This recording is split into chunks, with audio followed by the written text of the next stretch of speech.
Recording for Film the Police of Portland. I'll do it again because Bob's phone just started.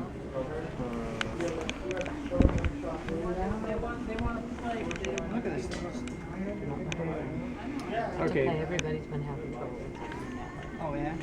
Mike Blue here, recording for Film the Police of Portland. It is 3/11, Wednesday, November 9th, and I am here with Patty Yates. Patty Dietz. Bob gave me a story that piqued my interest almost a week ago. Can you relate that story to us? Yes, that was an incident that happened out front here almost 20 years ago. Which was 1998, I believe, involving a man that had been around the neighborhood. He ended up on my bench out here. Right, and the name of this business is what, and the address? Patties Home Plate Cafe, 8501 North Lombard. So there's a gentleman on the bench outside. Right, with blue theater makeup on. Okay. The length of the story that I got, I know what happened here, but what happened before I got to this point was he had this theater paint on. He went to Burgerville. They wouldn't let him in to use the bathroom. Slim's doorman tried to kick him out. He said he had to use the bathroom, and he said he didn't care, get the F out. And so he went outside and urinated on our building, and so they called the police. He went down to Safeway and he bought a 6-pack of beer. He came out, he went into the curio cabinet shop that was down here and was in there about 20 minutes and bought one of the old aluminum steins with the plastic bottom. Yeah, like the German beer stein. Okay, yeah. And he came up here, he had a paper bag, and evidently he opened one of the beers and put it in there, was sitting out there drinking when the police came. Okay. And they came right up to the edge of the curb with their car. And I was making a sandwich and I looked up and I saw this gun buzz. And so you were right here in the kitchen area. Right. You could see right out the window. Right. And No, it was up over to the side here on the bench. Okay, so you looked out the window And and you saw they had a gun on him. That shelf was not there at the time, so you could see right outside. So Okay. I came back and told my customers we needed to get to the back of the store. And then I went back and they were still pointing a gun at somebody, which if you were a panicked person would look like me. But anyhow, Was so it a pistol, a long rifle? No, it was a pistol. Okay.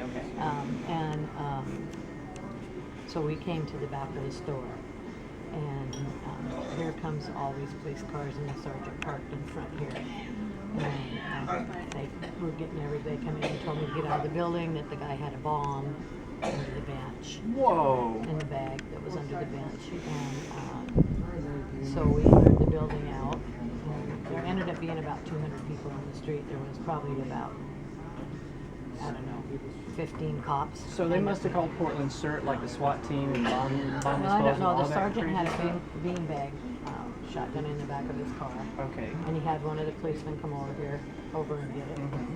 And then they had 2 women police that were guarded by the man policeman over there with mace, and they sprayed him with, they inched their way to it. And they told us he was armed.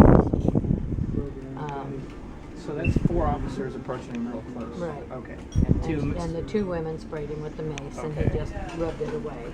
Right. Because they Did it just affect him at continued. all? I'm sure it did somewhat, but not to the visibility from Okay. across the Some street. people are pretty immune to that. Right. believe it or Well, they not. had us clear across the street, so I mean, he just looked like he walked away, and Right. they kept telling him to put down the weapon and get on the ground, and nobody saw any weapons. Did you but- see weapons in his hand? No. Wow. And anyhow, so the helicopters came from the news channels, everything. And when the sergeant opened his trunk to give, when he came, the police officer came to get the shotgun out of the car, I actually could see him with the thought of death in his eyes. Okay. And He was getting a lethal shotgun at that point. he was getting beanbagged, Yeah, okay, yeah, which but they that- shot him with. Okay, like so they 9 shot him with times. lethal. Nine times. 9 beanbags. Wow. Yeah, That's a first, lot. and it was like he leaned across the side of the police car and fired from there, which is not, it's about 9 feet. Okay. Lethal is anything below 20. Right. With less And they lethal. shot at his sternum and they missed it by about an inch. Okay. It was, that one right by the sternum was really deep. It was bleeding and stuff. But anyhow, the sergeant came in here and helped himself to donuts while we were all outside. They're not Wait, anywhere. that question they didn't ask you? No, I was across the street. He got us all out of here. Wow. So they- at that time we had donuts underneath the plastic lid for everybody in the morning. Wow. And anyhow, they kept telling him to put down the weapon, you know, and then they shot him. And 9 times with Leslie. well, first 7 times in the chest area. And then they got him on the ground and shot him in the legs. So he fell to the ground and they shot him in the legs. Yes. So 3 Because more he, times. he wouldn't roll over. He was being wherever his head was at. And no eyewitnesses, or you saw any Oh, there was weapons? about 200 of us. I know, but none of them saw any weapons. No. Okay. No. Okay. Wow. What was this man's name? I don't remember. I mean, we Okay. were never actually told. Okay. Because No what one they ever. were telling us was the same with the bomb threat. That Right. This was a escapee from a prison in California, had an orange ankle bracelet on, which he didn't have. No one saw that. No, I was right there when he was Okay. on the ground when they were working on it. Okay. How many feet away were you when you saw this? At that point on the ground, not Yeah. very far, because the police did a circle around him, because when the ambulance come, the ambulance driver, first he threatened the guy on the ground, if you spit on my face, I'll make sure you don't make it. And second thing he said was, you need to hurry up and get this over with before you have to leave him here to call the coroner. So, Wow. So they're conspiring out and the loud thing is, right in front with of the you. circle, to well, they murder didn't know him. I was there. They had Right. a circle around him, and I'm so short, I just bent over and was watching everything through the hole between them. Wow. So anyhow, there was blood on the ground, and I picked some of the paper slugs up off the bean bags. And anyhow, so of course all the reporters came, and of course we were here, so they asked me, and I told them that to me they had deliberately shot him to kill him, because that's just what I saw. And Did AMR transport him, or was it the coroner? Was it the no, oh medical no, they examiner? got him to the hospital. Okay. I mean, So they AMR took him- did transport him. Okay. Right.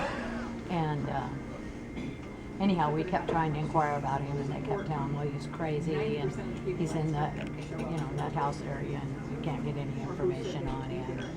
And anyhow, Oh, for his protection, right? right, supposedly. Right. So Denying public access to data about someone they're killing for his protection.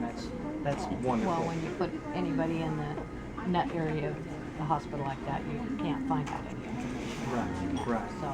Very convenient for them. So anyhow, the newspaper, Willamette Week and all them came and talked to me, and I told them what I saw, and I told them, I took them out and showed the blood on the sidewalk and stuff.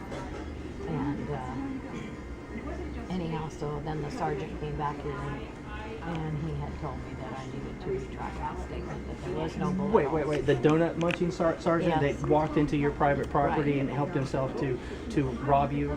Yes. Okay, same. Do you remember the sergeant's name? No. It's been too many years. I understand. But please, continue your story. Well, anyhow, It's important, everything and is what I had told them was about the holes, the Willamette Weekly and that, and they wrote me about the holes he had in his chest and stuff.